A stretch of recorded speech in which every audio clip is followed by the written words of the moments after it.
Assalamualaikum warahmatullahi wabarakatuh. Hai semuanya, dalam video ini kami akan memaparkan materi tentang masalah-masalah praktis kalkulus diferensial dengan dosen pengampu Bu Alpa Galih Adi Rakasiwi MPD. Kami dari kelas 2C Prodi Pendidikan Matematika Fakultas Keguruan dan Ilmu Pendidikan Universitas Singapura Bangsa Karawang. Perkenalkan, kami dari kelompok 9. Nama saya Sailen Kafadia dengan NPM 2010631059. Saya Halimah Salina dengan NPM 201063105033. Nama saya Veronica, NPM 201063105040. Sekarang mari kita simak materinya. Apa sih masalah-masalah praktis itu? Masalah praktis berasal dari masalah atau dunia nyata, dan masalah memerlukan perhitungan biaya seperti uang, waktu, pengorbanan, dan lain-lain.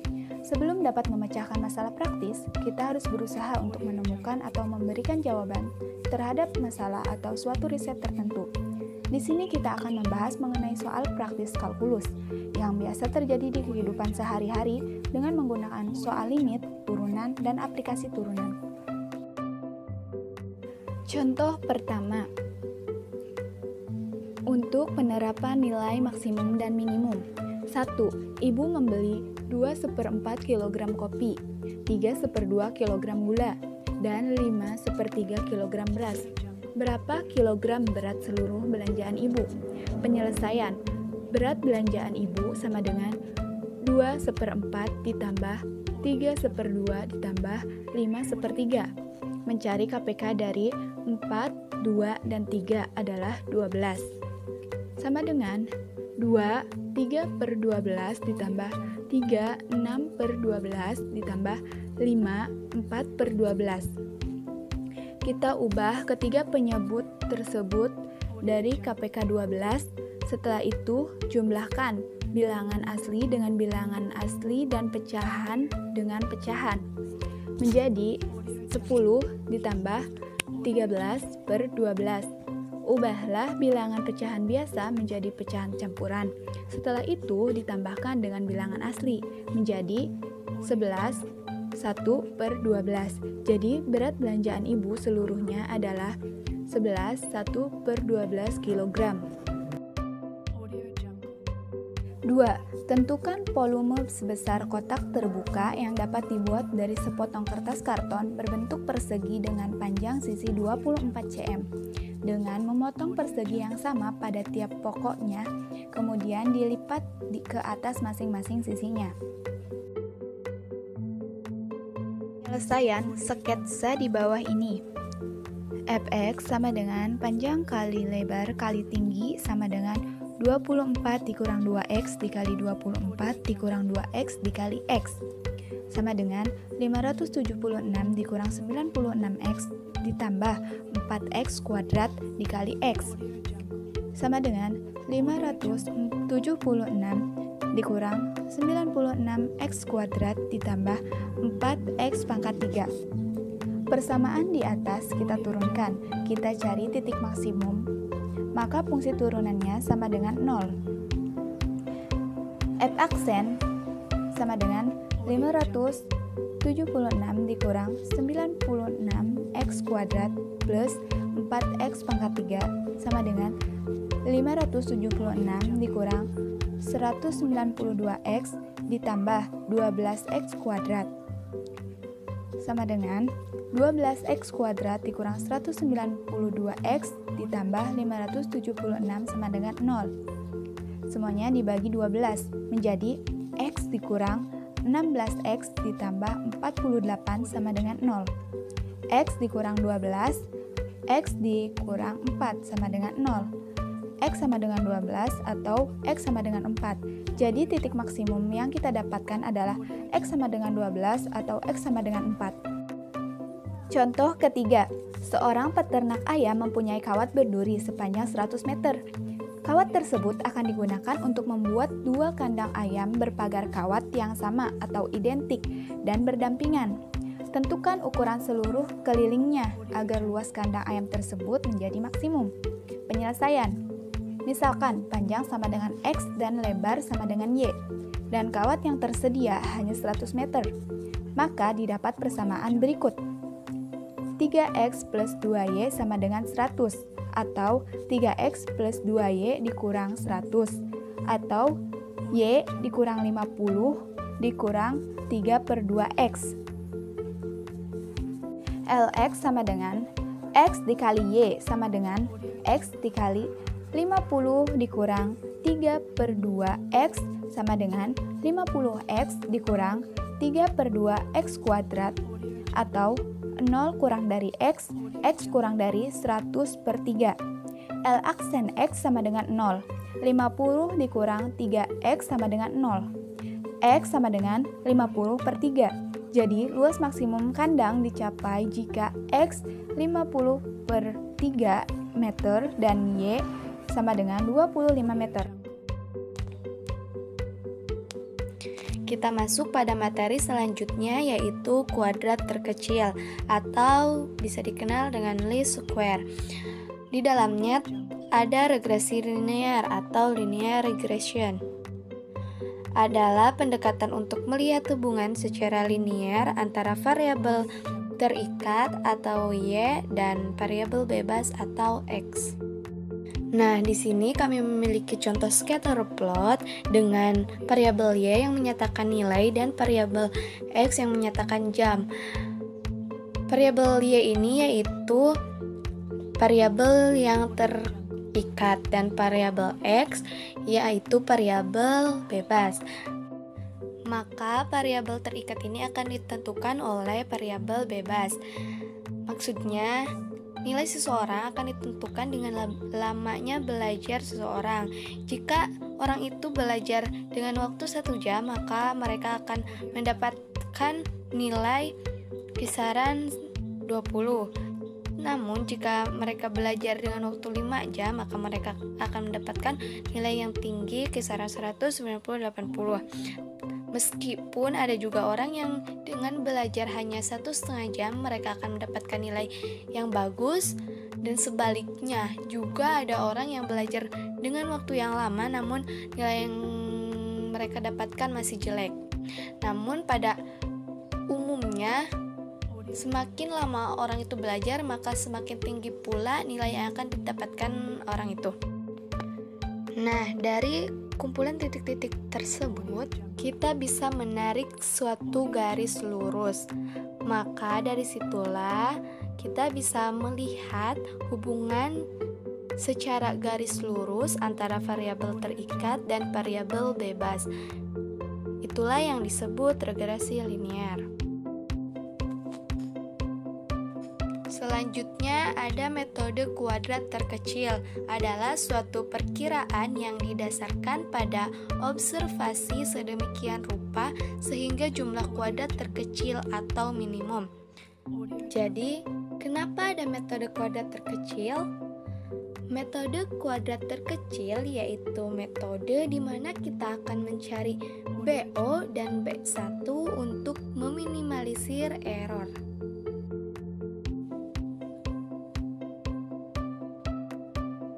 Kemudian perhatikan gambar scatter plot berikut ini. Agar titik-titik tadi atau data sebenarnya membentuk sebuah garis seperti pada gambar, maka diperlukan rumus untuk sebisa mungkin meminimalisir, yaitu Y sama dengan A plus BX, A sama dengan sigma Y per N, dan B sama dengan sigma X Y per X kuadrat. Dengan Y prediksi penjualan, A konstanta, B koefisien, X periode, dan sigma Y jumlah penjualan.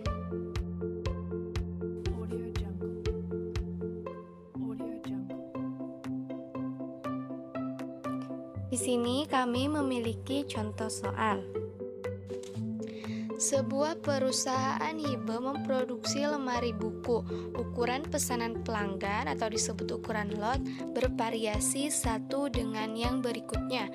Seorang pelanggan mungkin memesan 10 lemari buku, kemudian 14 lemari buku, lalu 6 lemari buku. Jumlah jam kerja yang diperlukan untuk menghasilkan lemari buku sebanding dengan ukuran pesanan, tetapi selalu ada keberagaman. Perusahaan hibah telah memperoleh data yang ditunjukkan dalam gambar dalam ukuran lot X dan jam kerja Y yang diperlukan. Tentukan garis kuadrat terkecil yang melalui titik asal dan gunakanlah untuk memprediksi jumlah jam kerja yang diperlukan untuk ukuran lot 11 lemari buku. Nah, dari soal yang tadi dibacakan, pasti kalian mengira soal ini susah kan? Ya, walaupun soalnya sedikit panjang, tapi soal ini tidak sesulit yang kalian pikirkan. Langsung saja yuk teman-teman, kita jawab bersama-sama. Pertama, kita harus fokus kepada tabel ini. Lalu, kita substitusikan dengan rumus. B sama dengan, ini sigma ya teman-teman, sigma X kali Y per X kuadrat. Berarti tadi yang di tabel kan ada X sama Y, tinggal kita kali aja. 10 kali 21 ditambah 14 dikali 25 ditambah 6 dikali 13 ditambah 7 kali 14 ditambah 10 dikali 19 ditambah 13 dikali 29. Lalu tadi kan ada X kuadrat, ada 10 lemari ada 10 lemari, ada 14 lemari, berarti tinggal kita kuadratin saja teman. 10 kuadrat ditambah 14 kuadrat ditambah 6 kuadrat ditambah 7 kuadrat ditambah 10 kuadrat ditambah 13 kuadrat. B sama dengan 1293 dibagi 650.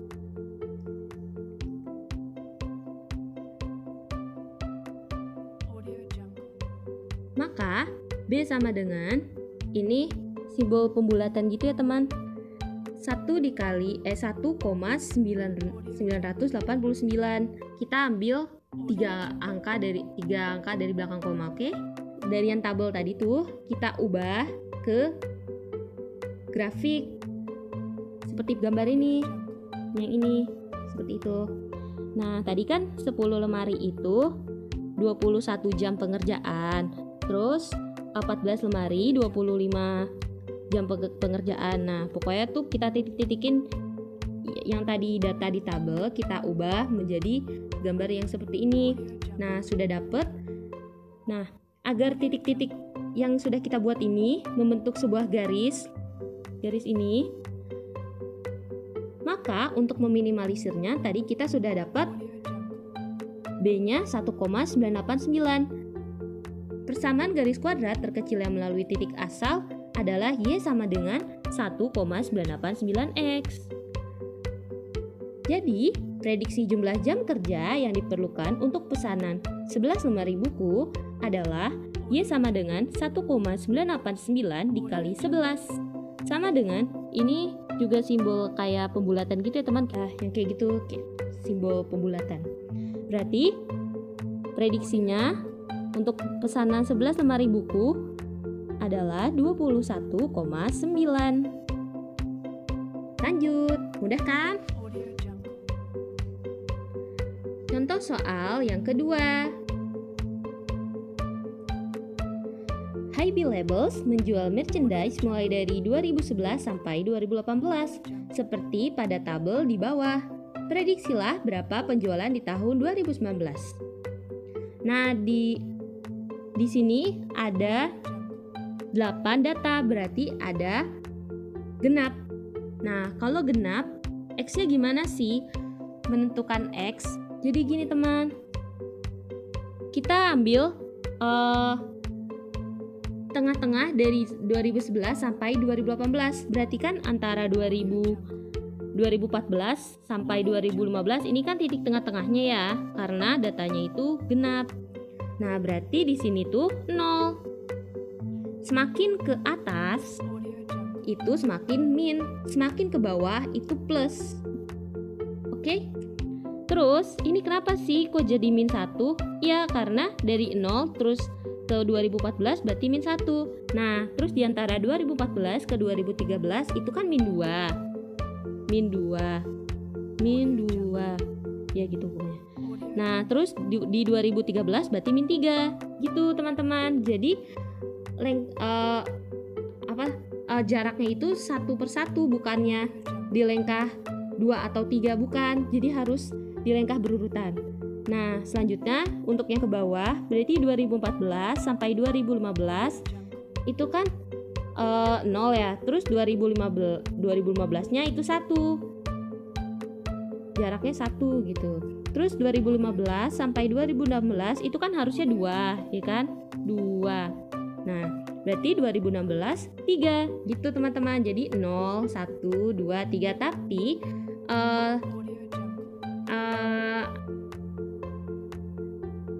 angka 2 dan min 2 nya itu tidak terlihat karena dia ada di antara gitu teman-teman.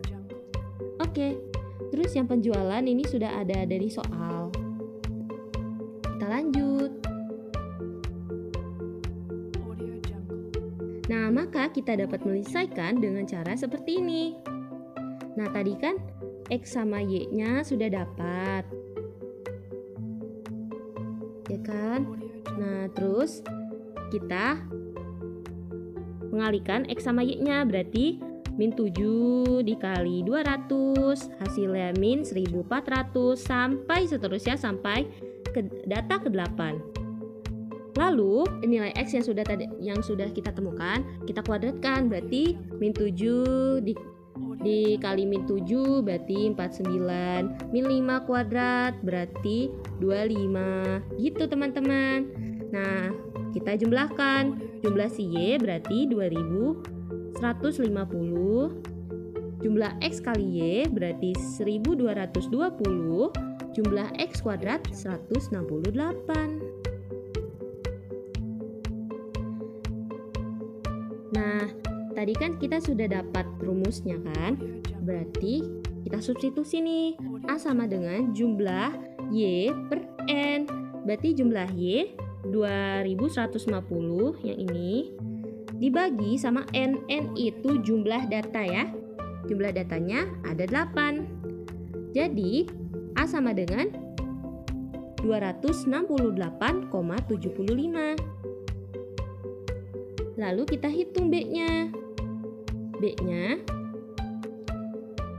jumlah X kali Y, berarti jumlah X kali Y 1220 dibagi X kuadrat jumlahnya. Ini sigma ya harusnya jumlah. Ini simbol sigma harusnya. Jumlah X kuadrat berarti 168. B sama dengan 7,26. Nah, terus kita substitusikan ke rumus Y sama dengan A ditambah BX. Maka A-nya kan udah dapet nih. Kita substitusikan langsung. 268,75 ditambah 7,26X.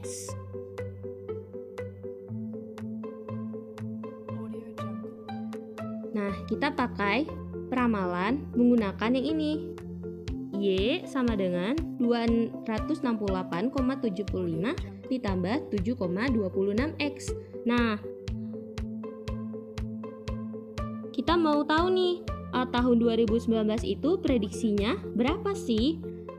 Tinggal kita substitusikan saja. Mulai dari data ke-1 kan X-nya min 7. Berarti kita substitusikan ke sini ke rumus Y sama dengan 268,75 ditambah 7,26X. X-nya tinggal kita ganti jadi min 7. Hasilnya 217,93. Nah, yang ditanya itu kan 2019 nih, berarti kita bikin data ke-9. Gimana sih cara nyari X-nya? Kenapa bisa langsung 9? Nah, seperti yang tadi sudah saya jelaskan. Caranya itu tadi kan di antara 2017 sampai 2018 itu kan berarti 6. Nah, terus 2018-nya 7. Berarti di antara 2018 sampai 2019 itu 8. Nah, baru 2019-nya itu 9. Gitu ya teman-teman. Nah, karena yang ditanya Y penjualan, berarti belum bisa kita tulis nih jawaban Y-nya itu apa.